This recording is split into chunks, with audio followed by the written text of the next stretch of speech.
Hey, everybody. Welcome back to another episode of Let's Not Talk About the Husband.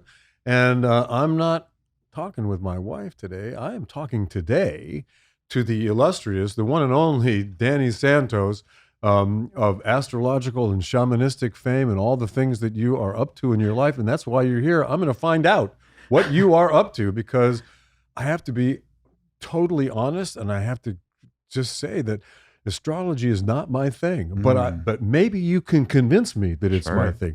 I've been on a spiritual journey for many, many years. I started off when I was in high school on a Christian journey, and I went very deep into that. I've talked about that a little bit on the show before, and then abandoned that after an extraordinary sort of mystical experience that I had, and then started off on another journey, kind of beginning with the Course in Miracles, if you know of that. Absolutely. So I did that over a year-long period, and then attempted to do it again 2 years later, kind of got halfway through. And then all the sort of follow-on spiritual people that sort of live in that domain of spirituality, I have studied voraciously. But astrology is one thing I have not gotten into. So take it away, Danny Santos. Tell me. All right. So I've been studying astrology since I was 11 years old. I saw that. By the way, I read the statement that you have on your website, and like I saw, I've been studying astrology since I was 11, and I go, okay, when I was 11, what was I doing? I was definitely not studying anything except my older brother's Playboys that he kept under his pillow. and then I got my own subscription later on to Playboy, but I was definitely not studying anything serious, and definitely not astrology. So how did that happen? Well, it's funny you say about the Playboys. So my dad is a doctor, and when I was a kid, he had like a leftover computer at his office, and he put it in my room because A leftover computer at the office, you know, like his like a CPU. yeah, like a full desktop computer with the screen and everything. Yeah, was with left the screen. It was just no one was using it. Okay, He's so like, you my give it- son can use it to write his school Cool. papers. You know, so like, you know, you're giving an 11-year-old access to the internet. So I started learning about astrology that way, and it just happened. My mother offhandedly one day said, "Oh, you and Grandma both have the same birthday." So we're born February 22nd. And, you know, that's just on the cusp of Aquarius and Pisces. And she says, "You're both Aquarius." And I looked it up because I didn't know what that meant.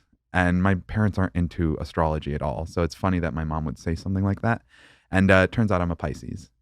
But So wait a minute. So you're right, must be right on the edge. I'm on the right? cusp. So yeah. when somebody's right on the edge, is it time zones? What is it? Is it the rotation of the Earth? Is it what? Well, how do you determine which one is which? Yeah, the cusp is generally the 19th. That is the day that it switches from Aquarius to Pisces. Okay. So I'm a couple days after. But for someone like my mom who doesn't know anything about astrology, in her mind, like, oh, Aquarius. Oh, You know? okay. So I started, I looked it up, and then I started learning all of the signs, reading voraciously about it. Anytime we would go out to eat as a family, like I'm learning about the server's Zodiac sign and how do I know other people with this sign. And it just became... So you asked them their birthday? Oh, anybody who knows me knows the first Really? question out of my mouth is, what's your name? What's your Zodiac sign? And well, okay, some people don't necessarily know their zodiac sign. I Yeah. guess. If they say, I don't know, I'm like, what day is your or birthday? they certainly wouldn't know like their moon or their sun or stuff like that. Yeah, right? yeah. So, Well, the moon sign, you're going to have to calculate it through a birth chart calculator. So the sun sign, you can just know by asking someone. sure. But the same time that I started learning astrology was the same time as my sexual awakening. So you give a kid a computer in their room, and I remember I was Googling things like grapes, apples, bananas, and then I typed in cans, and a picture of a woman's chest popped up. And that was when I realized you can type anything into the internet. So I started cans. cans. Or boobs? I guess so. I mean, Oh man, look at those cans. But, I've not heard that one. I didn't know I was gay at the time. And then I started looking into, you know, pictures of men and all of that. And then it just like, my gayness was awakened by the internet. And I found a website called cult.com with all these muscle men. Like, Yeah. and then I realized I was gay and I cried So at the how old were you computer. at that point? I was 11. It was the same time that I was studying astrology. So you're 11 years old. That's kind of when boys kind of begin to understand their sexuality. Yeah. I guess because I was spiriting away my brother's Playboys, I had no question about that. Yeah, So, yeah, yeah. you're 11 years old. You make these discoveries about astrology and about your sexuality. all Are at the you same time. by any chance aware of a movie that I made when I was much younger? Yes, you were like one of the first people to portray a gay character in a movie. The first. The Yeah. first, Well, okay. the first in a big studio movie. It was 1981, if I remember correctly. Yeah, I think it was 81 or 82. Okay. One of those 2 years it came out. Remind me the title of the film. Making Love. Okay. Was the title of the film. Yeah. And it was, to this day, people come up to me on a weekly basis, where in the market or wherever I go. Thank you so much for making that movie. So Wow. I'm really proud of making that film. Yeah. In 1980, we made it, which was kind of way before its time. Yeah. Know? Thank you for the contribution to my community. Well, it certainly it became a contribution. You're right, it did. It became a contribution. But now I need you to contribute to my understanding of astrology. Sure. Continue with your story. Okay. With my own journey of astrology? Your journey of astrology. I'd Sure. like to hear that. Sure. So after I started discovering astrology, it got to the point where I'm in Catholic school and they're teaching us, like, they would bring all the kids into the chapel and tell you, like, oh, if you're gay, if you believe in astrology, or if you do tarot cards, you're going to burn in hell. So there was like all of this pressure, like all of the cornerstones of my identity were kind of being shamed. So once I graduated high school, I got into college and I went to Oakland University in Rochester Hills, Michigan, and then I transferred to USC Film School. So right, you studied film. That's I right. did. I saw that. So I graduated with a degree in cinema and media studies, and I would integrate astrology into my film papers. So how would you do that? Give me an example of how you would integrate astrology into a paper about film. Sure. So are you familiar with the movie Drive by Ryan Gosling? Yes. Or with Ryan Gosling? Yes, I am. Sure. So he has the scorpion on his back. So okay. on the jacket. So I talk about the themes of death, sex, transformation, rebirth, and I would integrate the astrology behind it and the virtue and the master lesson and master teachers of Scorpio. And, so I wrote a critical theory analysis using astrology as the framework, but dissecting the film from a philosophical and spiritual psychological lens. Is that right? Yeah. I would love to read that. I mean, Oh my how gosh. somebody was able to take those themes and interject them into Drive of all things. It's Okay. it's all right there. I love it. I love it. So the Scorpio on his back kind of relates to me because I'm a Scorpio, but you That's use the right. word sex, death, and all of these other words around the scorpion. And I go, wait a minute, am I okay? Well, so in your birth chart, you have the sun, the moon, and Mercury all in Scorpio. Wow. So it's not common to see those three placements in one sign. Now, in my birth chart, I have the sun, moon, and Mercury in Pisces. So you and I are a bit more of a rare breed compared to most people because the sun represents the ego, the moon represents the id, and Mercury represents our mind, our communication style, our psychology, and how we speak, how we socialize. So if you have all of those three things combined into one astrological sign, you're going to be more authentic. Those seem compared to be the most three people. things that people actually all rely on, right? Yeah. That's So who we are. who you are on the inside and how you present yourself outwardly are going to be more congruent than most people. Oh, So there's less of a mask. yes. Uh-huh. It's more of a like you get straight to the person and it's like what you see is what you get. Uh-huh. So there's not a lot of smoke and mirrors going on with this kind of placement. Now, being a Scorpio, this is the most private sign of the zodiac, maybe rivaling Cancer for that title, but Scorpio is the virtue of change. So more than any other sign, Scorpios are familiar with having to reinvent themselves, dealing with themes like death. Well, I had an experience once, and I've talked about it on this show, where I was in a horrible car accident. Oh my God. When I was 19 years old, and I was asleep in the passenger seat. My girlfriend was driving the car. We hit an oncoming station wagon. Oh my God. And I was asleep. I woke up 2 seconds before that we were going to hit. And I had the most extraordinary sensation of peace and calmness. And so I'm wondering how that, relates to that sensation that you were talking about, Yeah. Well, we think about Scorpio. So I'm currently writing a book about astrology. I'll preface this really quickly. It's called 12 Steps, 12 Signs, An Astrologer's Guide to Recovery. So it's combining the 12-step program of like AA, Al-Anon, ACA, CODA, whatever program a person might do, Mhm. and then teaching them how to walk the 12 steps while also learning how to shapeshift and learn the virtues and the toolkit of each sign of the zodiac. So I Let's talk. rewind a little bit. Sure. Shapeshift. Okay. Okay, I get the other stuff. Shapeshift, something. Merlin was a shapeshifter. Yeah, for I love example. Merlin. He was a Okay. Scorpio too. How do you know? I asked ChatGPT and I was like, "What sign are you, Merlin?" And he said Scorpio, which I believe it. Merlin, if you're here spiritually with me, I believe it. I believe Merlin would be a Scorpio. I've been writing a script about Merlin for the last 25 years. He's with you. Really? Yeah, Oh, he's good. got it. Come on. Okay. He's got to be your guide. Well, I mean, I just did a big reading last week of this script for an audience, and they loved it. So yeah, I mean, maybe Merlin is my guide. You never know. I wouldn't doubt it. You might Right. have like the asteroid Merlin very prominent in your birth chart somewhere. So The asteroid? Is there an Yeah. asteroid called Merlin? there's got to be. Oh, I there mean, has to there's be. there's like 20,000 asteroids. So And they've just discovered a lot more. This new telescope, the Yes. Rubin telescope, yes. they've just discovered a lot more asteroids. Yeah. I do got to shout out my friend and teacher, Amy Angelo. She does Okay. these readings called the Altar of the Asteroid readings. Maybe I can gift you one, Harry, and she can look to see if you got Merlin in a prominent position. Well, wouldn't that be amazing? Yeah. You 'Cause, know? Merlin has been a big part of my life for many, many years because I've been writing this story. I studied Jungian psychology in college, and the guy who was my professor was actually the head of the Jungian Institute in Bern, Switzerland. And he and I concocted this story using all the Jungian archetypes. And so, and Merlin being shapeshifter and a trickster was the main guy. And so he's the main guy in the story. Between vacations, errands, and everyday summer chaos, sticking to your health goals can be tough. Luckily, Thrive Market does the hard work for you. They're the online healthy grocery store that cuts out the junk ingredients and delivers high-quality groceries right to your door. From low-sugar beach snacks to organic grill night staples, no matter your health goal, they make shopping healthy a breeze. From road trip snacks to clean barbecue sauces, Thrive Market is my go-to for summer grocery runs, without the actual run to the store.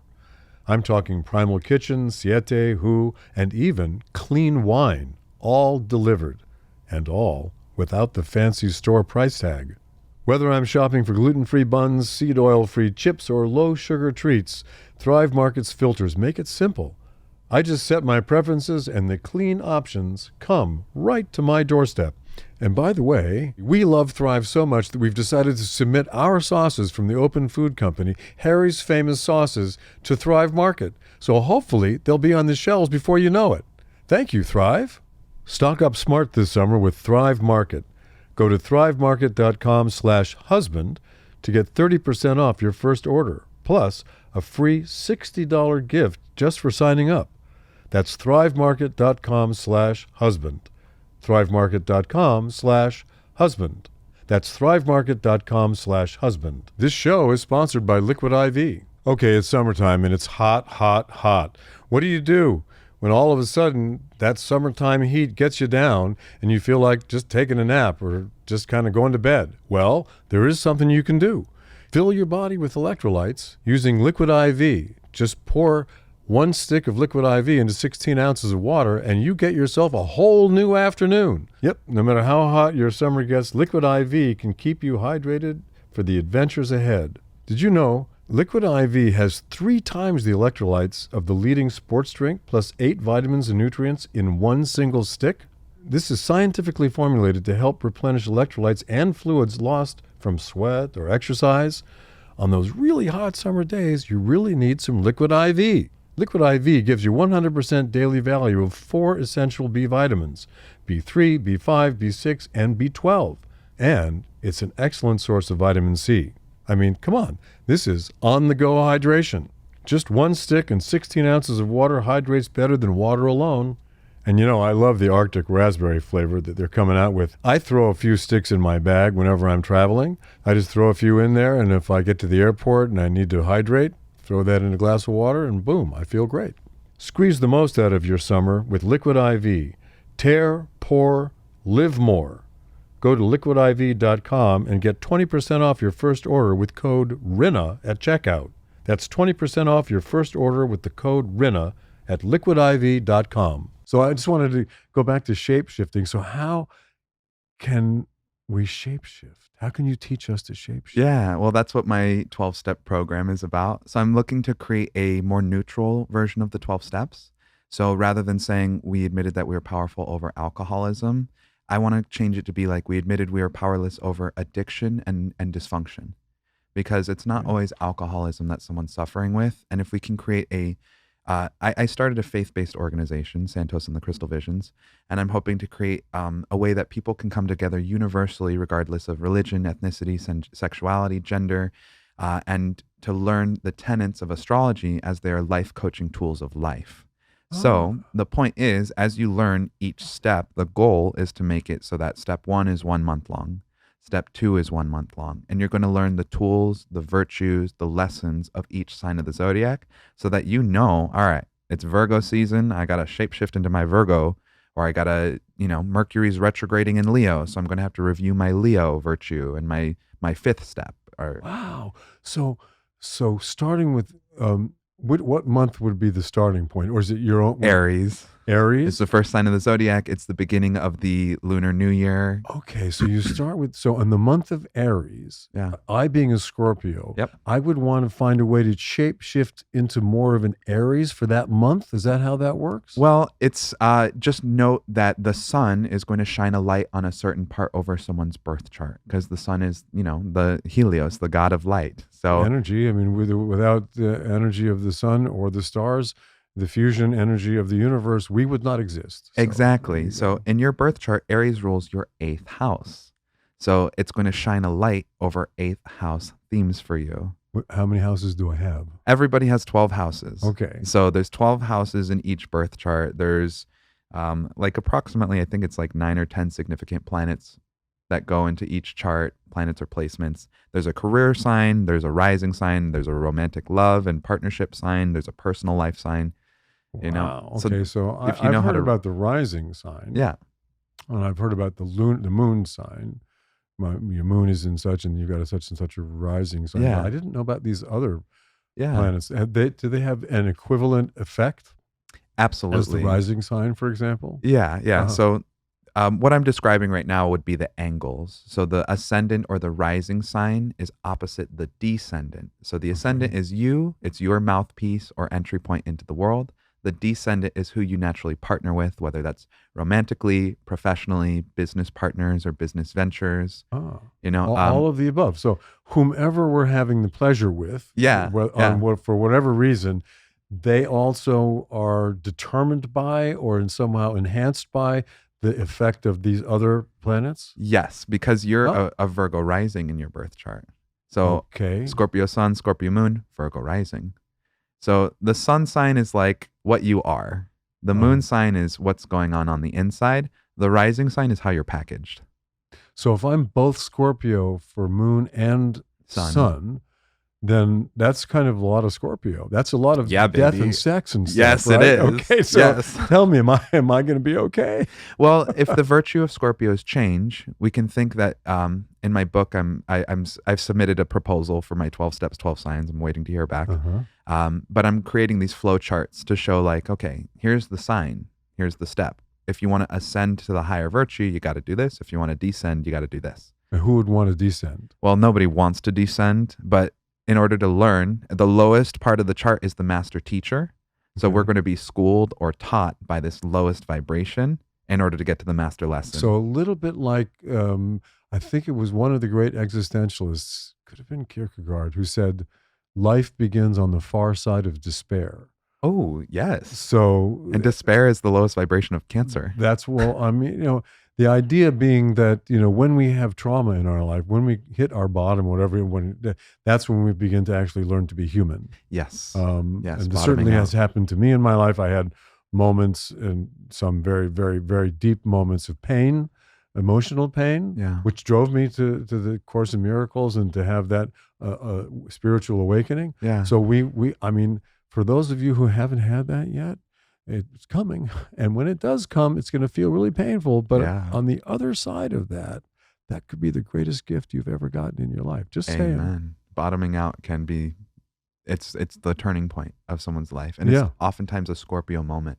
A Scorpio moment. Yeah, because Okay. if we think about the lower vibration of Scorpio, once we get into the shadow of the sign, Scorpio is going to reveal things like trauma, instability, secrecy, the darkness, Uh-huh. and the lowest vibration of Scorpio. Oh, death also goes with Scorpio. The Mm. lowest vibration is chaos. So people who are Scorpio oftentimes will face being born into a family dynamic that is messy.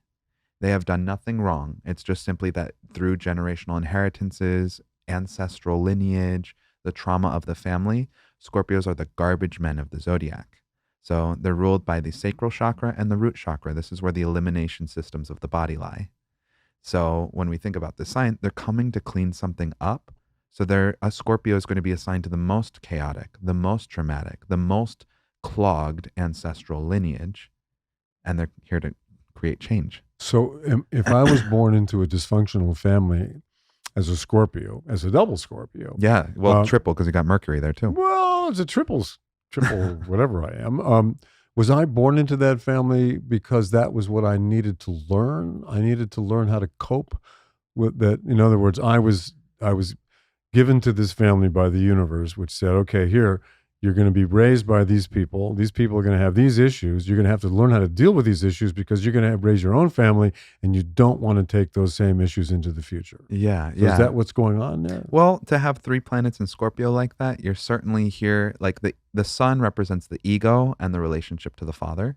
The moon represents the id, the instincts, the relationship to the mother. Mm-hmm. So to have those both conjunct in your chart, it looks like mom and dad are pretty close. You know, there's going to be some level of like intimacy between them, but it's in Scorpio. So there could be change there too, you know, transformation, intensity. The high virtues of Scorpio are going to be things like transformation, judgment, sexuality, eroticism, desire. And the ultimate virtue of Scorpio, the master lesson, is rebirth. So for you to be born into a family that might have dysfunction, you're here to help create rebirth. You're here to Scorpio is the sign of ego death. So it's to say, I was born into this and I'm not going to hold on to this. I'm going to change the trauma. I'm going to reinvent the story. I'm going to shed the trauma of my ancestors and become myself outside of the circumstances that I was born into. Well, this is exactly the journey that I have been on. Scorpio. Yeah. My parents were not functional in that sense, in the sense of classic functionality in the family. There was a lot of alcoholism, Yep, a lot common of for Scorpios. ego, a lot of narcissism, a lot of that. And so, yeah, I think that the journey that I've been on has been to reverse the trend, which has been going on for generations, because I know what my family was like. My great grandfather was a huge industrialist in the 1800s. And very, very, very, very wealthy. All of that money is gone now. But they were extremely wealthy in that time and lived pretty debauched lives, I'm pretty sure. There was a lot of death from car accidents. Interesting. Even though cars had just been invented. And you were in a car accident that you almost died in. And I was in a very, very bad. I thought I was going to die. As a matter of fact, I oftentimes think that, if we think about many worlds, or we think about, the whole idea of multiverses and the collapsing of the wave function, if you know what that is in quantum mechanics. I don't, so you might have to educate me. Well, all energetic particles have what's called a wave function. It was something that a guy named Heisenberg came up with in terms of prediction. So you can predict where a particle might be. You can estimate where a particle might be, but you could never actually see the particle where it is, because just by looking at it, you change its trajectory and its velocity. All these things. So anyway, so what does it mean that I have three houses in Scorpio, whatever they are? Okay, so the sun in Scorpio is the relationship to the father. The moon is the relationship to the mother. Scorpio is the virtue, the master lesson of rebirth. So you're here to clear both mom and dad's ancestral lineage, trauma, and baggage. Sometimes I like to imagine it as like spirits from the other side are looking down on us, and they're like, they are not doing it right. So you were like, I'm going to go in there and clean this shit up. Without question. And that's what I've done with my family. I was asked, years ago what I wanted my legacy to Yeah. be. And I've mentioned on this show before that I started a fusion energy company in the 90s. And I wanted my legacy to be creating a whole new way to make electricity for the planet Earth. And I thought that would be a great legacy to That'd leave be behind, amazing. and then over time, I realized that actually the best legacy I can leave is exactly what we're talking about, to remove that kind of toxic familial trajectory that my Yes. family has had for generations, and to just stop that and to go, wait a minute, there's another way to live life. There's another way to be more compassionate, Yes. to be more empathetic, to be more understanding, to be more tolerant, all of those things that my parents were not. And I said, I'm going to inject that now into our family dynamic going forward. And it has worked. Yeah. And I spent 20 years essentially raising my kids with that in mind. And my kids are now thriving. And they have no addiction. Oh, Okay. So they have no addiction. So As a matter of fact, my eldest daughter thought that she might be susceptible to addiction, Sure. and checked herself into rehab before she ever got addicted. Well, then you did your job, my friend. I guess so. As a Scorpio, you cleared the trauma of the bloodline, and you made the lives of the people after you clean. Well, I cleaner. decided that my legacy would not be, a new energy form for humans. It would be my children. Yeah. And I think, and thank God my kids are at the top of their professions right now. Yeah. So I'm very happy about it. And not addicted. Not addicted. Well, in astrology, we think there are 3 signs of the zodiac that are responsible for purification. So Scorpio being one of them, that's purification through distillation. Interesting. Virgo, which is your rising sign, Mars and Venus in your birth chart, which is purification through cleanliness. Mm-hmm. And then Pisces, which is your destiny sign. It's the sign that you're here to eat or take in the qualities of, to master, to develop within yourself. And Pisces is distillation by knowing the darkness and still choosing the light. It's like just enduring the darkness rather than distilling it. So when you say distill the darkness, describe what that means. So what a Scorpio does is they almost like energetically eat the darkness. What? Like it goes through you. You have to experience all of it yourself. And then you have to, like, excuse my French, but shit or shed it out. So I embrace the darkness. Well, in the book that I'm writing, I talk about how each sign of the zodiac has its own relationship to light and darkness. Okay. Scorpio is just the darkness. Ooh. Yeah, it's the dark. Whoa. Okay. If the sign before it, Libra, is like the gateway to the underworld. Yeah. By the time we get to Scorpio, it's the underworld. We're in the dark. Okay. So I've always known there was, because it's a scorpion, we all have this idea of scorpions and all that my birth sign being Scorpio, there was something kind of maybe dark about it, or something kind of foreboding or mysterious or something like that. Yeah. Though it's never been proven to me that that's the case. Well, the point of my book, 12 Steps, 12 Signs, is talking about how the 12 signs each have an entry point to get to the light. Uh-huh. So Scorpio, if it's just the darkness, it's to say the darkness is the light. I get it. So that's easy. That's just like moving the goalposts, right? Yes. Okay. We're going to find the light through the darkness. Okay. But then the sign after that, Sagittarius, is the light in the darkness. So that one's like a riddle. I guess so. All right. So am I going to be okay? Well, you absolutely are going to be okay. And in fact, the next year of your life is a really important year because destiny's moving through Pisces, which is your destiny sign. And next year, it's going to hit that central point of your chart. Oh. So destiny is going to revisit you. This happens once every 18 years. So there's a new chapter of your life that's being opened. So did something happen 18 years ago? That would be the last time that we're seeing this North Node in Pisces transiting over where it was when you were born. So the North Node is synonymous with your destiny, or the qualities that you're here to ingest or take in or learn from. So the node thing, are there south nodes? There's a South Node as well, and yours would be Virgo. Okay. So is the North Node, is that something that we follow, something that we understand, something that is part of us? What is it? So the way that I view it, being an astrological philosopher and, learning astrology, writing about it, is that the North Node is the cornerstone of your soul's development. It has a lot to do with your soul contract. So people that you meet who are on top of that North Node in that sign, or when there are major transits of planets or different things going on, it's always going to activate a part of you that you need to take in. So because you have all of this Scorpio and you're here to like distill and eliminate all of the darkness, within the bloodline, your North Node in Pisces means the virtue of Pisces is love. The shadow of Pisces, the stuff that you're going to have to eat to help liquidate in this world, is going to be things like disorganization, addiction, dissociation, avoidance. We're also going to see things like fear. Fear is more of a Gemini thing. Okay.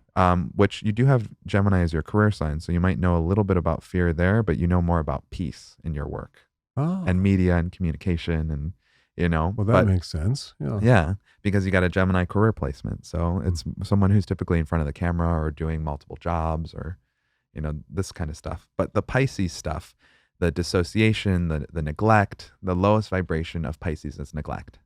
Okay. So you're here to eat neglect, addiction, dissociation, fantasy seeking, the overindulgent side of Pisces. So the Epicurean side of Pisces. Yes. That's what I'm here to somehow. You got to eat it. Is distill it, like eat it, shit it out, and then be done with it. Yes, because your South Node is where we shit it out. So that's Virgo. Okay. Virgo is the virtue of order. Okay. So what are my marching orders then? So to take in this darkness, which is what exactly? I mean, well, the darkness that you're here to take in, you're an energetic, being and necessary part of the world, like an organism in the anima mundi that needs to be used. Okay. For you, it's specifically to eat the neglect, the dissociation, the addiction, the dysfunction, all of that. Okay, I get it. No, I don't get it. Let's talk about what that means. To eat the addiction, to eat the dysfunction. Yes. So I'm here to experience it. Is that eating it? Am I inviting dysfunction into my life in order? Well, you were born into it. Well, I was born into my family was pretty. You dysfunctional. had to eat it, right? When I say eat, I mean just like exist in it, take it in. There's no escape. Like that As a child, no, there was no escape. Okay. Into my mind, into my fantasy world, I escaped. Yes. Yes. And that's often when people are neglected. The master teacher of Pisces, they become very dreamy. So when I was in school, people always the teachers sent home the same note to my parents all the time: not paying attention, daydreaming in class. Yeah. And all I did was I didn't want to know what an integer was. I wanted to think about rainbows and unicorns and stuff. I have my sun, moon, and Mercury in Pisces, so I had the same experience as a kid. I was a full-fledged psychic medium in class, and I didn't know that this was true, that was my experience until 4 months ago when my mentor, Damona Hoffman, bought me classes with Colby Rebel, who's a psychic medium teacher. And now I'm doing full-blown events where I'm reading people in the audience and Is that right? Yeah, it's calling forward people's ancestors and delivering messages from the other side. So what do you call that power, if it's a power, or what gift that you have? Evidential mediumship. Evidential mediumship. Mm-hmm. Okay. So, and is that something like you can read an aura, or how does that come into you? So with my work with ayahuasca, it's really opened up my ability to have visions in my mind. Uh-huh. So doing the evidential mediumship, you can see people's loved ones on the other side coming through.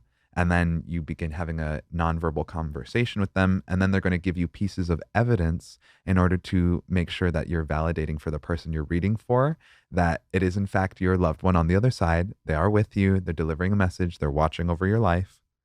Uh-huh. So it's an amazing skill. I mean, I'm only 4 months into it, but I'm already doing events and working with clients one-on-one. So okay. So that whole thing presupposes as Hamlet. And I played Hamlet once and quite successfully, but a very Scorpio story, by the way, Hamlet. I remember some of the great lines that I got to say as Hamlet. One of them was, "There are more things, Horatio, in heaven and earth than are dreamt of in your philosophy." Whoa. So meaning that what we see in the macro world, and then years and years, hundreds of years later, quantum mechanics proved that Hamlet was absolutely right. Yeah. But so for you, taking on this challenge, I guess you might call it, of being a medium. Yeah. And what did you call it? Evidential medium. Evidential medium presupposes that there are more things in heaven and earth than are dreamt of in your philosophy. And that Absolutely. is that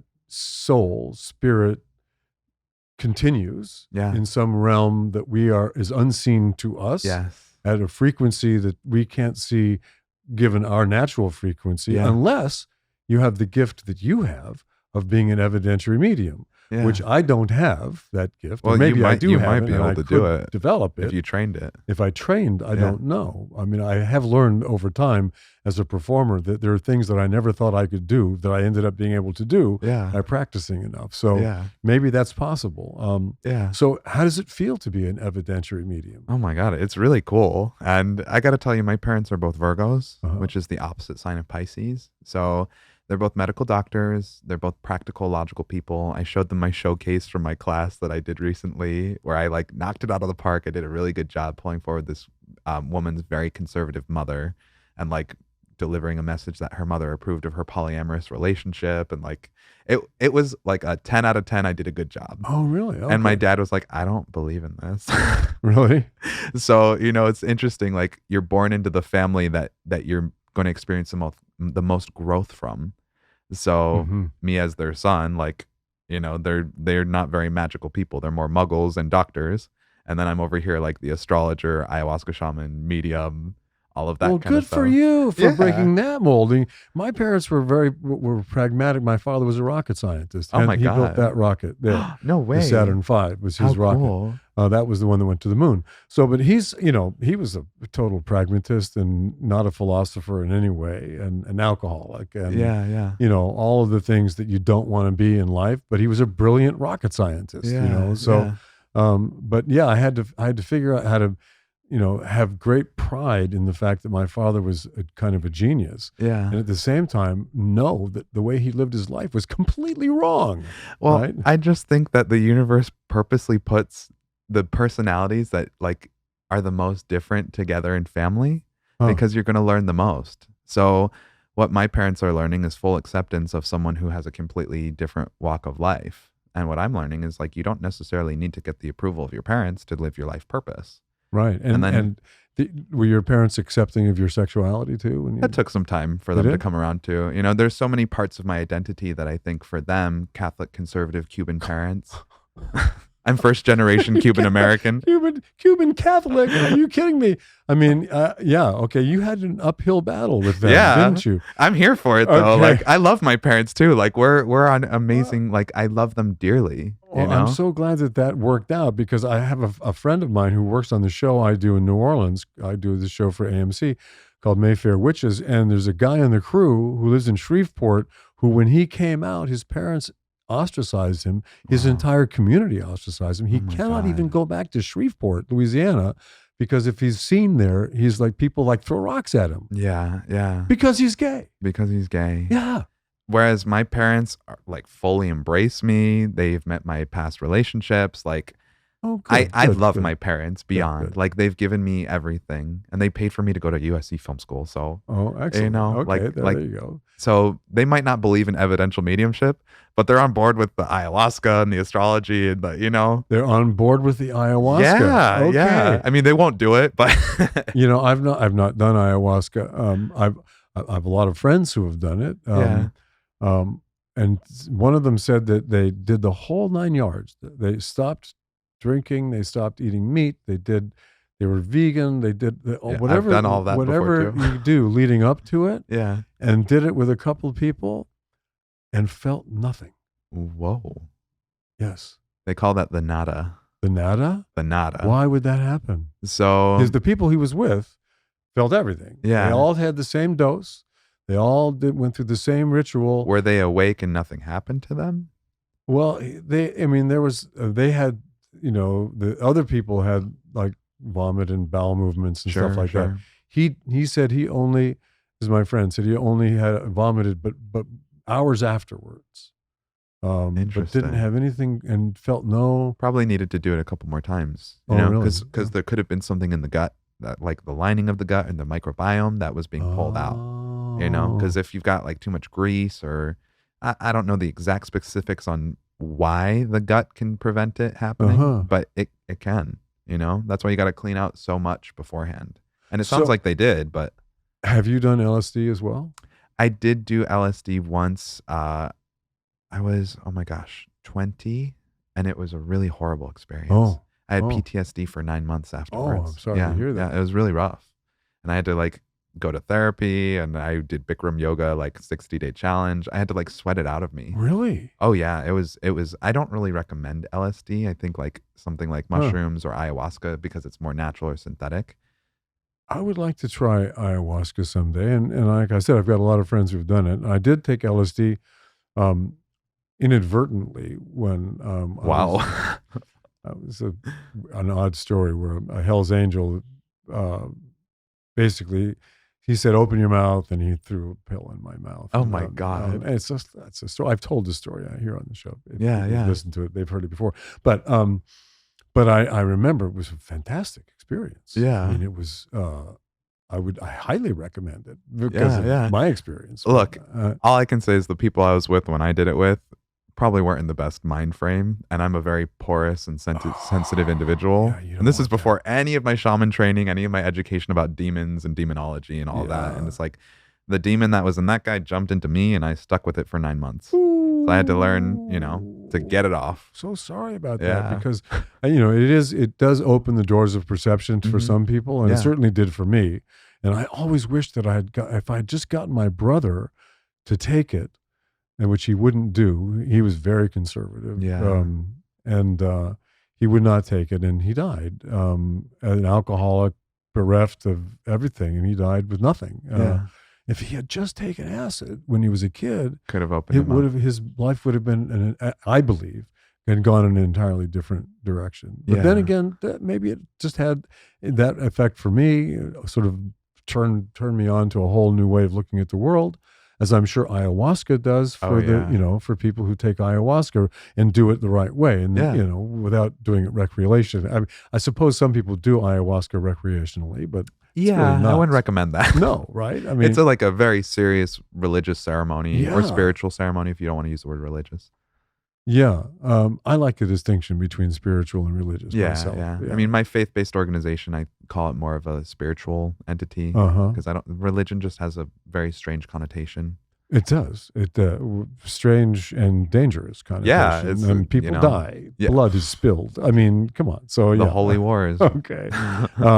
But spiritual is a whole different thing altogether. And I love the idea of faith, because I think faith plays a much bigger role in our lives than we actually acknowledge, Absolutely. and not necessarily faith in like a particular God, Yeah. but faith that the universe is going to provide. Yeah. That the universe is there as is kind and compassionate and wants the best for us. Absolutely. And with your destiny in Pisces, love is the virtue. The higher virtues of Pisces are going to be faith, trust, forgiveness, apology, creativity, redemption, devotion.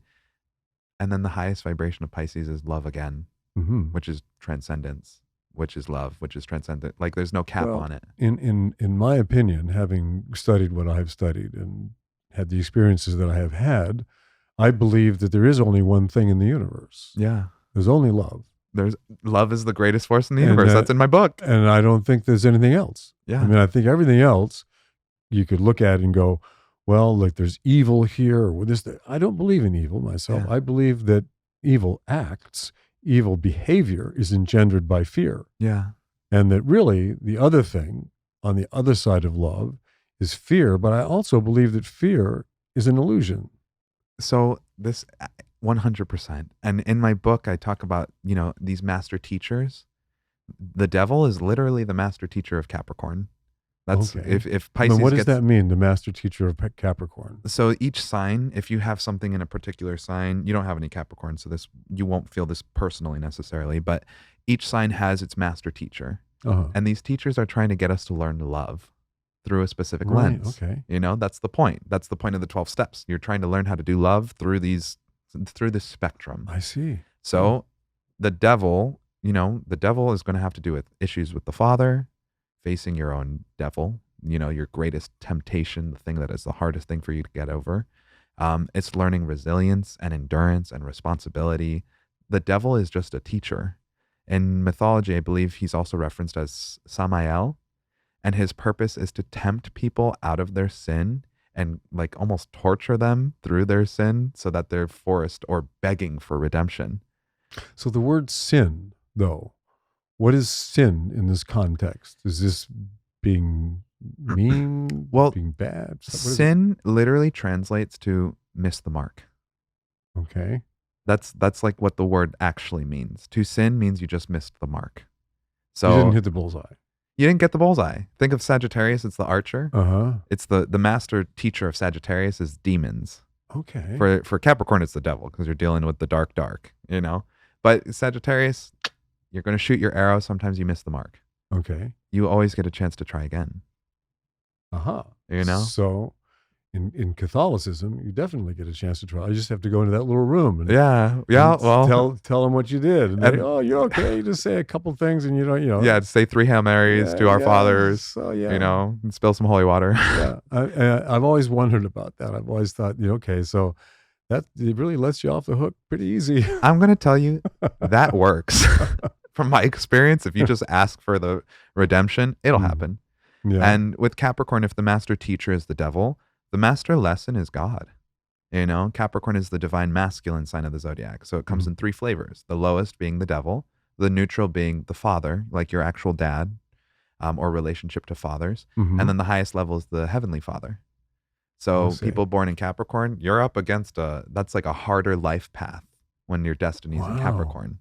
Because it's the sign of finding yourself, finding your purpose, having to move away from your family, becoming your own entity, doing it yourself. So am I to consider myself lucky not being in Capricorn? Well, Capricorn rules your 5th house. So we have all of it in our chart.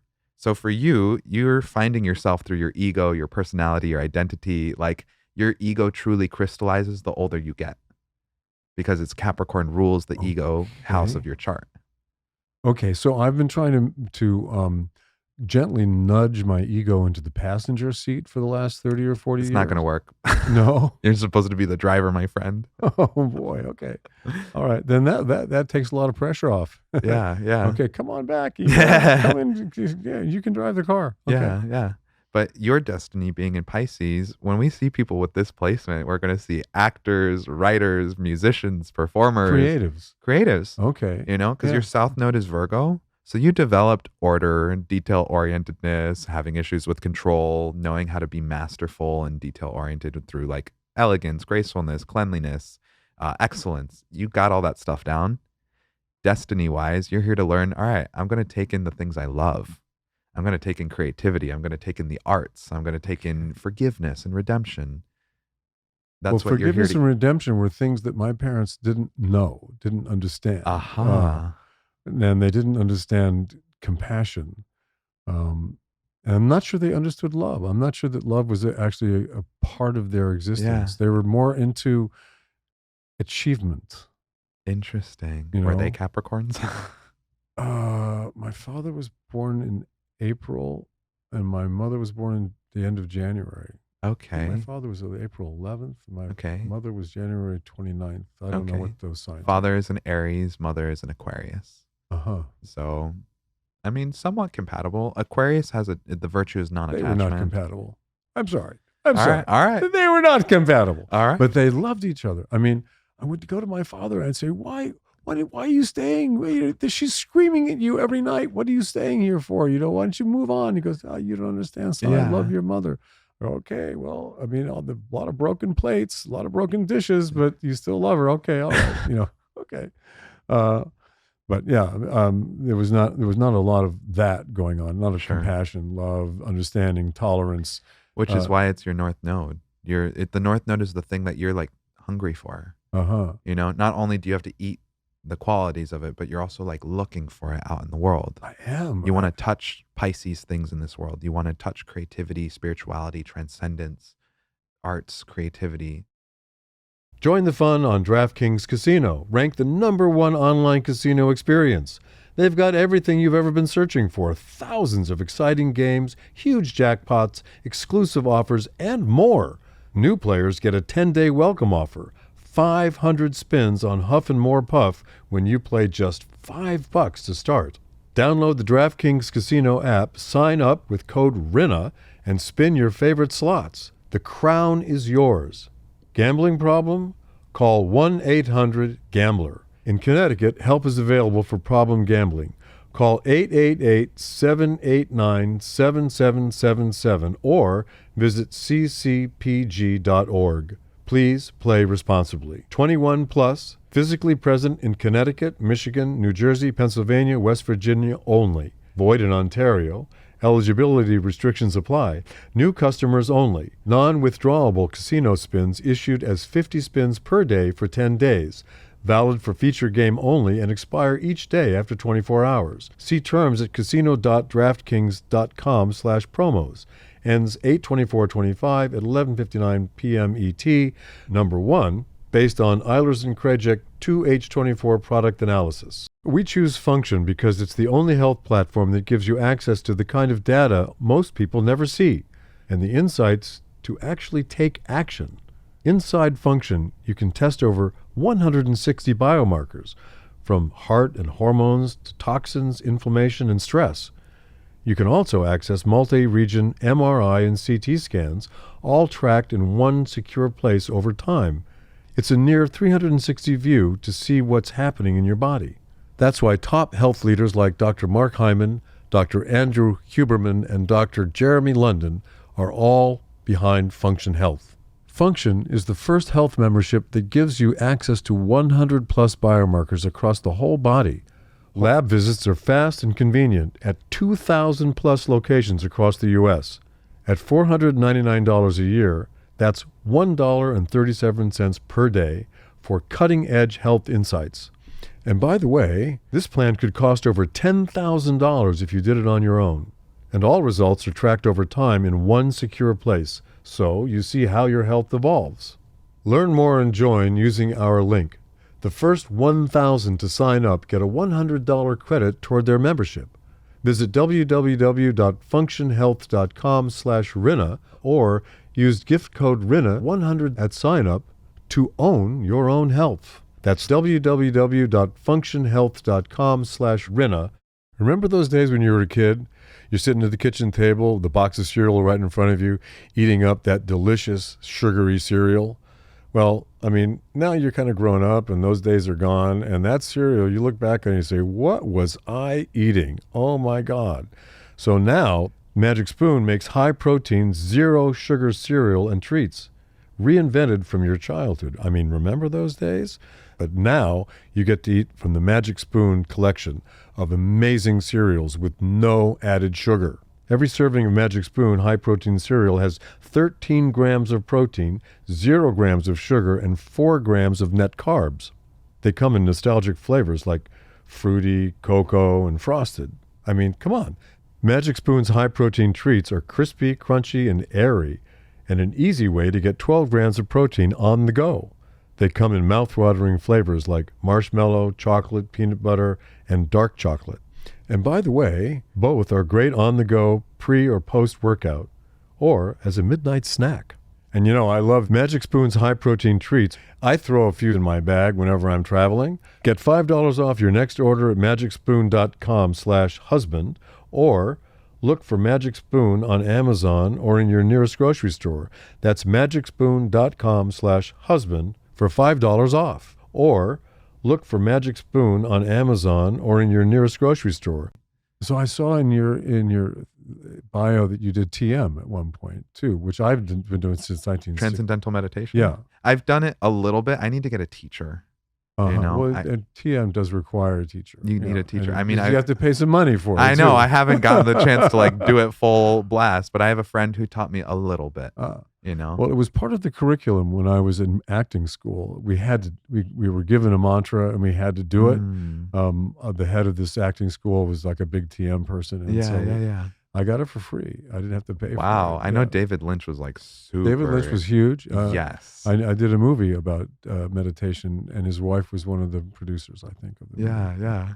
I sat in a group of witches who taught me about meditation, and they called it transcendental meditation. Oh, I see. Okay, You not know? TM like the So, TM. Okay. Yeah. So I get it. it's you know, that's where I got my witchy coven starting. Well, you know, have to look at my shows, Mayfair Witches. I which would is love to. Anne- Anything with witches, I'm into. Well, Anne Rice, if you know of her. Yes, she wrote Interview books. with a Vampire. Yes, I read it in film school. And the Mayfair Witches was her most successful of all of her books. It's a Wow. 3-volume thing, and that's what I do for AMC. So That check it is out. so cool. Yeah. Oh my gosh, We're Harry. starting season 3 in September. We start What an shooting honor. season 3. Thank you for having me on your podcast. Well, I mean, I think you'll enjoy it. If you're into witches and stuff like that, you'll enjoy it. Yeah. Yeah, I'm very much into it, you know? So, am I going to be okay? Well, absolutely. And like I said, the next year of your life is going to reveal like a major surge of the things that you love, the arts, the So it's a good creativity. thing. The next Yes, year of my life. yes. Okay. Good. You just had a 3-year window of having to review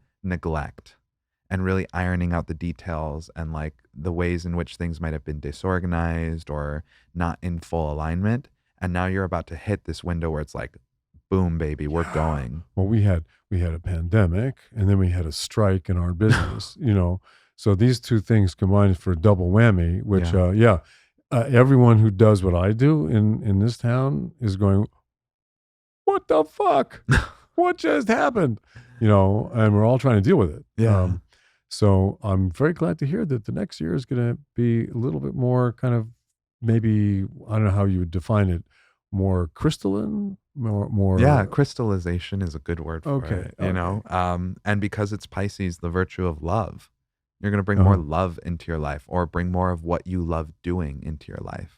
Good. Pisces is the sign of like celebrity and larger than life and magical, whimsical. Well, all of those things happen to be part of my life. But you mentioned the word demon a while ago. Yes. And I want to explore that a little bit. Okay. So what's a demon?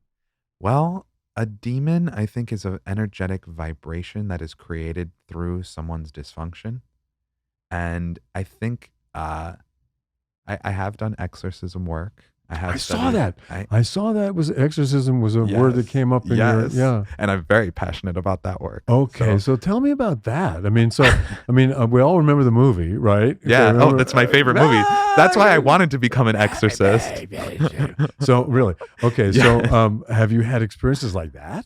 Nothing quite that crazy, but in an ayahuasca ceremony, I have witnessed that level of, maybe not the head turning around and the pea soup coming out of the mouth, but like those noises. Your mother sucks cocks in hell. Yes. God bless her heart. Reagan in the movie. No, but I have heard people make demonic noises like that in ceremony. I myself have had those kinds of noises come out of me from a ceremony. Oh, really? But even outside of ayahuasca ceremonies, I have done exorcism work. And there is a particular case of a woman who lived in Bakersfield, California. And I worked with her over the course of 4 months. I went to her home. I blessed every single doorway. And this woman had like literally everything that somebody could have to be a victim of demonic possession. She had explain. all of it. What did she have? What was it like? So she had a home where she was doing Airbnb. Okay. So in the lower floor of the house, people were constantly coming in and out of the house. So that's going to be a lot of energy moving through the house. Oh, right, so, right, sure. She had mystical objects from all over the world. So in the Airbnb, in her house. I mean, the house she did Airbnb out of. So she was living in the same house that she was having guests that she did not know coming in and out of were the the house. guests exposed to these artifacts? I'm not too sure about that. It was just like a lower level room in the house. Okay. So, but she, the mystical objects were all over her house. So, if you don't know where those objects have been, what they mean, etc., that can kind of invite some energy in that way as well. Her mother committed suicide in the house. There's trouble. So there's energy there as well. In what room? In the bathroom. Okay. Yeah, and she walked me in and she's like, she did it right here, and was just yeah. And she likes this. She's just decided to stay in the same house. I guess. She doesn't live there anymore. I mean, I worked with her to to talk to her about it. Good for you. What else? There was so much. She had no friends. She had no family nearby. Her family was in India. Was she? What was her physical situation like? Was she overweight? I think she might have been a little overweight. She was a doctor, and she was like being really. The way she described it, it sounds like she had a very abusive relationship with her patients. So but she's unmarried. She was unmarried, and in fact, she had a relationship that was incredibly traumatic, which I don't really think it's fair to share the details of. but that also seemed like it was a major source of Sure, okay. trauma for her. And some of the things she revealed, I'm like, that's the dark, you know? So so you worked with her in this exorcism, which sounds to me like it was more like Spiritual therapeutic, healing. spiritual Yeah. work rather than But I mean, I did. standing there with a cross going, oh, I mean, that is part of the process. Really? You know, God. you can. I do have the crucifix. I do Really? the healing. I get the holy water from the Monastery of the Angels in Los Angeles. Did you have to steal it? No, you ask the Really? ladies and you can pay for it. Oh, really? You know, and you can Okay. even like submit something to get the ladies. So they're cloistered nuns, Okay. and you can pay a certain amount of money, and they'll literally pray over this person's name for like whatever period of time you pay for. So I submitted her name. I purchased some holy water. Like, you got to outsource some of this stuff if you're going to do an exorcism. Okay. Now, do you have a little extra holy water at home just in case you I might used need it all at that time, but I also can just create my own holy water. But for those specific cases, I like to outsource some of it. Okay. You know, because to have like a nun praying for my safety, for this woman's redemption, like, I'll take it. yeah. Okay, right. How much does it cost? I think I paid like $87 for them to pray for like a year over someone, you know? That's not So, bad, actually. Yeah, You yeah. know, I've paid a few times for a couple personal things in the past. and then the holy water is that sold by the ounce? I don't think the holy water is too expensive. The vial that I got was like maybe this big. Okay, it's about the So- size of an old Coke bottle, a small Coke bottle. Yeah, something like that. And it comes with it's got like a little crucifix. It's very cute. Really? And then you use it to sprinkle, or how do you? What use I the did holy was water? I put it on a rag and I blessed every single doorway in her home. Oh, And then okay. It's when sort of I like smudging in a way. I mean, in a way, and I did smudge her home as well. I got Palo Santo and sage, and then I Mhm. also did Reiki healing. I did chanting from my training in my ayahuasca shamanism. So the chanting is a language that's 5,000 years old. it's not and- Nam Myoho Renge Kyo. No. This is Shipibo. So Okay. when I went to study with the Ayahuasca Foundation, the Shipibo tribe is what the foundation runs through. So my mentor was named Don Enrique Lopez Fasanando, and he taught us this indigenous language, so I can sing the chants of their language From where? from Peru. So it's Peruvian. Is It's in the- ayahuasca a Peruvian thing? I do believe it originated there. They Really? taught us like the legends behind it and stuff. And Is there DMT in ayahuasca? there is It's really kind of a DMT experience. right? Yes. And in Okay. fact, like I was trying to get my ayahuasca church going here in the United States. And when I ordered the ayahuasca, like it got confiscated because it's considered a Schedule 1 substance. Oh. So now I'm going to probably be trying to find a way. A friend of mine just purchased property in Costa Rica. So I think we're going to start getting an ayahuasca retreat center done on his property down there. Great. Yeah. Where in Costa Rica? Do you know? I don't know exactly. He just bought the property like 2 days ago. Oh, So he and I love are going- Costa Rica. The well- Osa Peninsula I love particularly because it's way in the south Yeah. down by Panama. Yeah. There's no electricity there. I mean, it is like one of my favorite places ever in the world. Yeah. So we're probably going to need to like find investors for stuff. Like it's just a Uh-huh. big project that's going to be coming up. But Oh, good for you. Yeah, Okay, well, yeah. I'll be your first customer. Okay. okay, all right. I want to go to down there to do ayahuasca with some shamans. I'd be and honored, stuff. Harry. Yeah, Are you no. kidding? And your Wow. destiny's Pisces right between my sun and moon signs. I can bring the magic and the Okay, healing. I want it. Let's do it.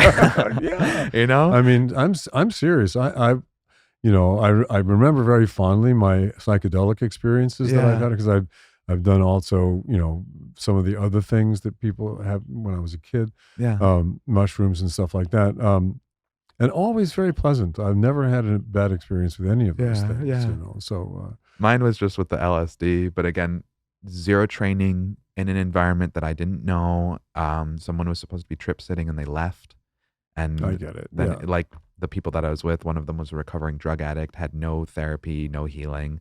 So I truly believe, Unresolved. yes, You don't want to be with an unresolved person. at yes, that the moment. demons that he had jumped into me. And when I say demon, I mean the energetic dysfunction that was created within him due to his life experience that eventually became, I do think demons can kind of manifest large enough to take on their own ego, identity, that kind of stuff. And then they're teachers to us. Well, yeah, I would have to be taken down a different rabbit hole to get that one because Yeah. I do believe that fear is the basis for most of this behavior, Yeah. demonic behavior. I agree. And I think the absence of love is really an overabundance of fear. Yeah. Well, what I believe is that Earth School is just a school. There you And go. after we leave here, the individual ego does go on. We continue to live. You might not always go by the name Harry, but your soul and the basic prospects of who and what you are going to continue on. I love that. That's what I believe. I love, and that's where to have faith in something like that allows us to live our lives with the expectation of goodness, Yes, yes. as we go forward, and not this expectation of this big black curtain coming down forever. Yeah, But I'm not interested in the black curtain. A friend of mine just kind of blew my mind last week, and I think you'll get this. He said, "Okay, so imagine this," and he's an armchair astrophysicist. Amazing. And he says, imagine infinity. Okay, it's hard to imagine infinity, but imagine infinity. Yeah. Imagine that the universe is infinite. Yes. Okay, and then think about that thing when somebody you've probably heard this. Well, if you put a monkey in front of a typewriter for long enough, It'll type out Hamlet. It'll type out Hamlet, right? Okay. And that's true, actually, because if you've got an infinite amount of time and you've got a typewriter and a thing sitting there, it will ultimately, eventually, type out in 100 billion years, type out Hamlet. Yeah. What happened? Well, and some monkey did type out Hamlet. I mean, William Shakespeare. That's true. Okay, there you go. So the analogy's already true. And so imagine that we're here and we're infinite, right? Then the chances are, Danny, that you and I, at some point, maybe a quintillion years from now, if years are even a way to objectify time, Sure.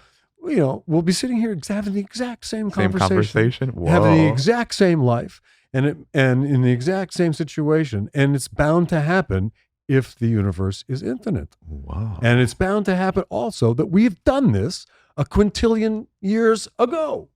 Whoa. Well, because I am a Pisces sun, moon, and Mercury, and that's your destiny sign, when I saw that, I was like, oh, we have a fated connection. Good. There's a reason that you and I are supposed to meet each other. Uh-huh. So that's here how we astrology. are. Yeah, and here we are. And we're hitting it off pretty well too. And we're going to have to create something amazing out of this. We'll get creative. Yeah, right? yeah. I have no doubt that the universe is going to, with faith, it's going to unfold. Well, naturally. faith. I've been studying this idea of faith a lot for the last few months. I speak to a sort of spiritual healer person on a weekly basis, and this idea of faith has been, because my daughter is a big manifester. My youngest daughter has manifested the best career you can possibly have in the modeling world. Oh God. So, and she did it deliberately, using her powers of manifestation. And so she's teaching me she's only 23, but she's teaching me at 73, she's teaching me every day how to be a human. Wow. And I'm learning so much from her about it. And then this idea that faith and the idea that things are going to be fine. And if you imagine that you have all the things you need to be as satisfied a human being as you would like, imagine that's already happened. You have faith that it's happened. It's going to happen. It does happen. Whoa. It just happens. Whoa. So getting fear out of the way. It all comes down to that. It all comes down because if you take all the bullshit out of the world, you're left with one thing, and that's love. And it's there all the time. Yeah.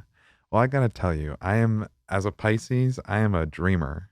Good. I want to create this faith-based organization that's spiritual, not religious, that helps integrate the 12 steps and 12 signs into the world and teaches people about astrology, ayahuasca shamanism, and how to get the spirituality of life going. Exactly. And then I also sing and I play music and I'm, write so songs. let's talk about the 12 steps. Yeah. So I've been in a 12-step program before and gone through it religiously. Amazing.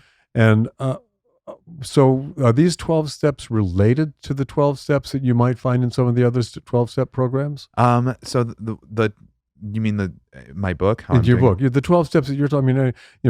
I know the 12 steps of other organizations quite well. Yeah. So are these 12 steps in any way related to those 12 steps? So it's going to be the 12 steps, but like a universal 12 step. Okay. So like I said, taking the word alcoholism and switching it out for addiction and dysfunction. Mm-hmm. And then each sign of the zodiac, like with your destiny in Pisces, the step that you need the most is the 12th step. So that's the one that you're a sacred, like you got to take that one in. So I believe that's the one where you bring other people to the program, right? You spread the word. Yeah, you spread the word. So Uh-huh. that's Yeah. what you're here to do, is spread the good word, my friend. Whether Okay. it's 12-step or just the good word of love. Okay. Well, So I'll do what I can. yeah. So what I've done Huh. is I've written like my own commandments for each of the 12 signs. Oh, okay. So- That's interesting. Can I hear some? Sure. They're 3 sentences each, so they're a little long. If you'd be okay, I can open my phone and read some of them Yeah, to I'd you. love to hear All it. right, because I'm writing, like I said, I got my book proposal going, but it's basically just tenets to live by.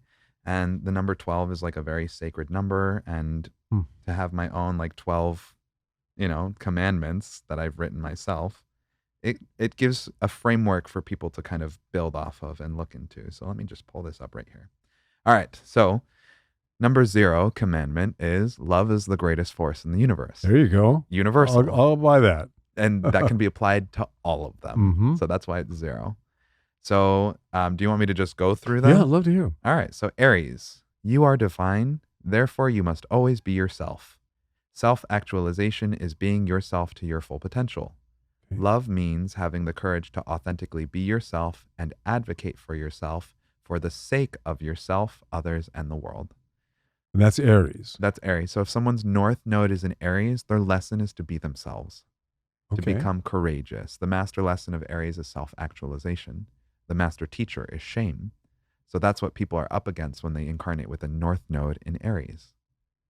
Okay, but don't we all have that to face in our lives? I mean, Let's say someone's it's a born in universal Aries. thing. If someone's born in Aries, they already know how to, they're like, got it, like let's read Scorpio and you're going to be like, yeah, I got that one. Oh, see. Okay. So change is sacred and the only constant in life.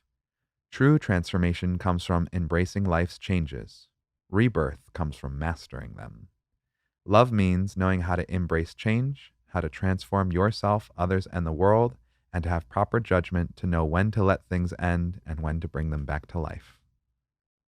Well, I have to say, Danny, that I have been, as I said, I was studying faith for the last, Yeah. this is kind of what I've been studying is faith that things are going to work out, Yeah. that having faith that whatever problems I perceive as problems are really solutions in the making, and those solutions are part of my creative experience. So having that faith has really kind of been my project for the last couple of years. There in you fact. go. Yeah. Well, and if your destiny's Pisces, we'll read the Pisces one as well. Okay, Because let's this is see like, what that- this is the Uh-oh. commandment that you're Destiny. living by. All right. So Pisces, this is the stuff Mhm. you're here to work on.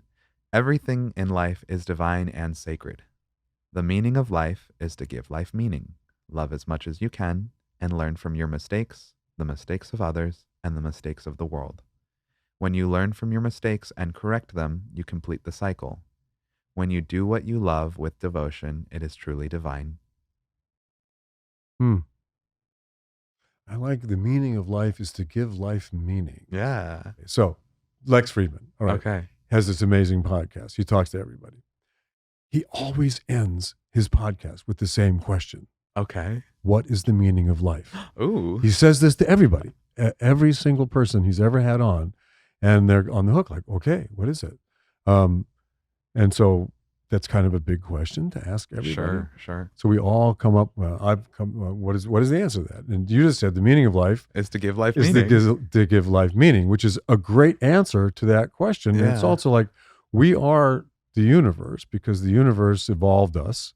And why did it evolve us with Right. eyes and ears and a tongue and a mouth, and so that we can like taste cinnamon and look at a sunset and make love and have an orgasm and shit like that? I mean, yeah. how come?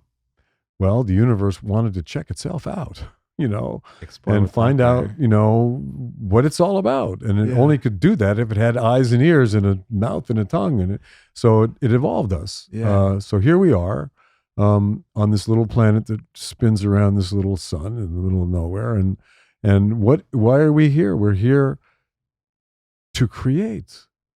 We're here to do just what you're doing. Yeah. So do it. Well, I also think to explore, to learn, because the birth chart shows where your soul growth is, but it's to learn, to love, to give meaning. If somebody has too much Virgo in their birth chart, they're Mhm. going to be caught up with just the day to day. They're going to kind Right. of miss the big picture or the meaning of The life. cosmic consciousness. Okay. I Yes. mean, without cosmic consciousness, we are living day to day, from red light to green light, Exactly. from the market to the kitchen to the disposal to the trash to the Yes. bed to the car. But to if the market. someone has too much Pisces, you're going to just be like a glass of water spilled on a table. You're going to you need a little order. Okay. So all the way right. I view astrology is it's a giant game of rock, paper, scissors. No one sign trumps another. It's not like there is a checks and balances, because these archetypes do keep each other in line. Uh-huh. But my destiny's Sagittarius. Like I need to take in that archetype. I need to learn from those people. So it's going to require that I go and ingest those things. But just because I need to take that in, there could be another Pisces out there that's actually trying to leave that archetype behind.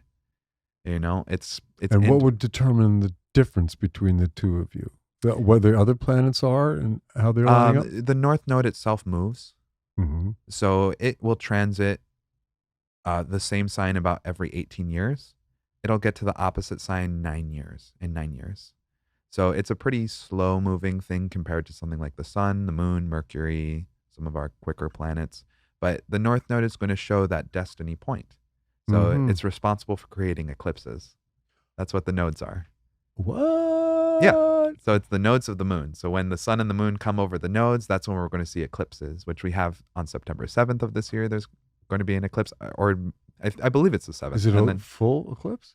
There's going to be an eclipse between the zodiac signs Pisces and Virgo. And I believe it's going to be a full one. I'm going to have to brush up on a lunar eclipse? So eclipses come in twos. So there's going to be a new moon eclipse and a full moon eclipse. So I'm asking this for a very specific reason. Okay. Because in September, I always put a heavy backpack on and go high up into the high Sierras for 4 days alone as a kind of walkabout. You should plan your trip. I do it around the moon. Yeah. Because you don't want to go on a full moon. Because if you go on, I always thought, I want to go on a full moon. But if you go on a full moon, when you get high up into the mountains and the mountains are all around you, Yeah. the moon doesn't actually appear until around midnight, because it takes that long for it to go from the horizon up into the top of the sky. Whoa. So you're actually in the dark the whole time. You want to go in the mountains like 4 or 5 days before the full moon. Oh my God. Because the moon will then rise quicker during the day and you will have moonlight sooner. So I always want to go 4 days before the full moon. Wow. So if the full moon is on the 7th and it's a total eclipse, then I got to go on the 3rd. Yeah. Yeah. Okay. I'm going to look up the exact details for you, Harry, because I don't want to give you any misinformation. Well, I can figure it out. Okay. That's pretty easy. I can figure out when the full moon is going to be. But anyway. But there's an eclipse during that time, and it's going between Virgo and Pisces. Well, that could be very cool to be up in the high Sierras watching an eclipse. Wow. Yes. But this eclipse is on your destiny points in your birth chart. This is one of the most important eclipses of your life. And no. It's like I could be up there and be killed by a bear, right? Let's not manifest that. This is more like you're opening up a chapter of the Pisces things of love, transcendence, universality, like spirituality, doing what you love, putting more of that out into the world. Okay. Like this is activating a major section of your life. Yes. Oh, good. Yes. So September, like around the first week of September. Yeah. September, October. Wait. There's 2 eclipses. Okay. I got one question for you. Please. Have you ever come across a chart where you're going, oh my God, oh no, that person is really screwed? I mean, does that exist? A bad chart? Long answer. There's no such thing as a bad chart.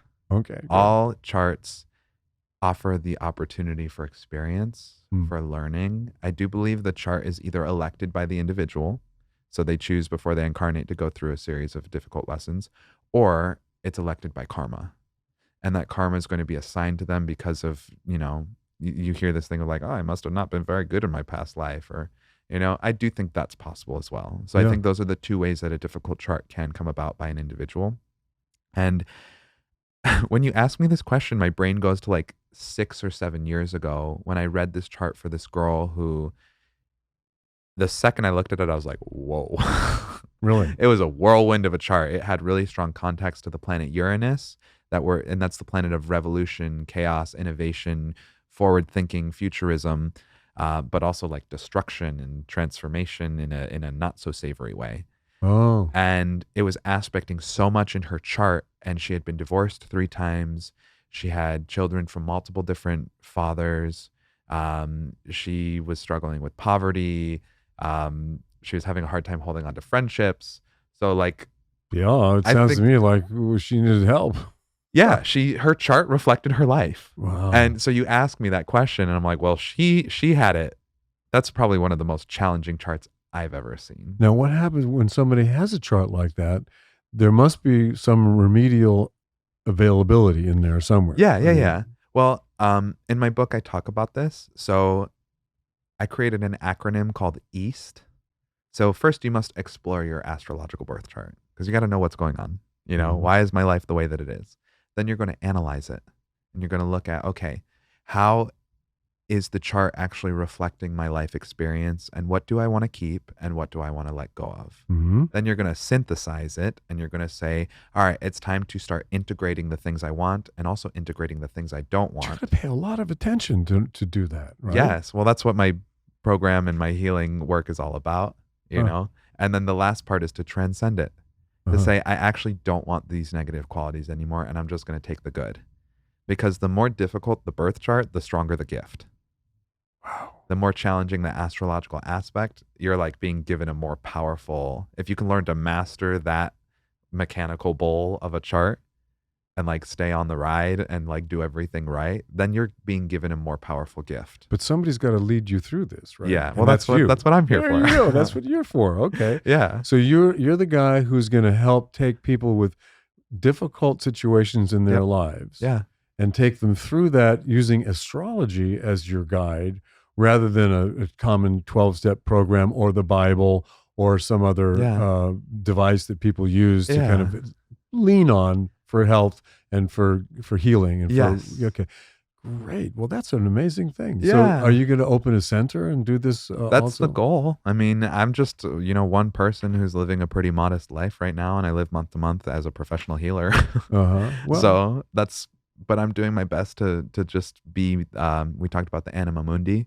I believe I'm being employed by spirit to do this work out in the world. And if it's meant now, for those who don't speak Latin, anima mundi is the world. It's the animated world. Animated world. Okay. And it's the concept that we are all a single note in the cosmic orchestra of life. So it's the idea that like, I'm just a humble healer doing my business out in the world. And I've had it where I thought maybe I should just give up on this and become a chiropractor or become a psychologist or a therapist. And not much more important to be doing what you're doing. There's a lot of chiropractors out there, Sure. a lot of therapists out there, but there are very few shamanic astrological healers out there who are working from this perspective. So I say, keep doing what you're doing, build up that business, and create a healing mode for people to come to. Why not? Yeah. Well, and the work that I do, it's truly a blend of all of my training. So we've got ayahuasca shamanism, astrology. I'm a trained Reiki master. I'm a trained breathwork instructor. I'm a trained evidential psychic medium. And I put all of these things together, and I have my own unique blend that I call the medicine of the cosmos. All right. So the medicine of the I wish you all the best, and continue with what you're doing, because we need you out there as another way to look at the world, another perspective, another way to heal, because it's all about healing. Yeah. And so I thank you so much for coming today and talking to me about all of this. And if I had more time, I'd want to know about the Reiki stuff. I mean, I'd want to know more about the shamanism stuff. Unfortunately, we're kind of out of time today, but you're going to come back because we're going to go through all that stuff, because I'm fascinated by it. And thank you, everybody, for checking in today with Danny Santos on Let's Not Talk About the Husband. May I do a shameless plug? Sure. All right. You can find me at santoscrystalvisions.com, or you can find me on Instagram at santoscrystalvisions. If you want to learn more about your birth chart, shoot me an email at santosastrology.com. Great. Hey, everybody. What can be better than that? Thanks for checking in. Thank you.